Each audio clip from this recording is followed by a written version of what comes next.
বন্ধুরা, একটি ছেলের বাপ আগে কারো কাছে 10 লাখ টাকা ধার নিয়েছিল। ওই এলাকায় একটা নাম আছে ফেগোর।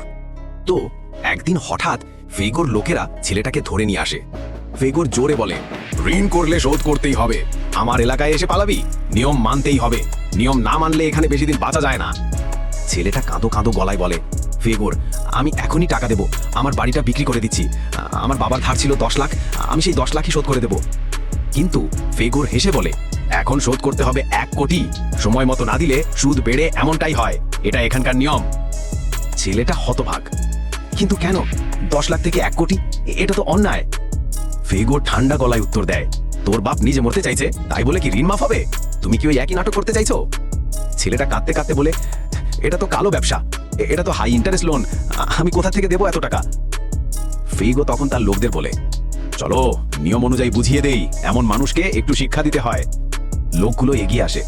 ছেলেটা ভয় পেয়ে আরো জোরে বলে, আমাকে মারলেও টাকা পাবা না। ফেগো শেষবার জিজ্ঞাসা করে, শেষ কথা, দিবি না দিবি না? ছেলেটা চোখ বন্ধ করে হঠাৎ চিৎকার করে, দেব না।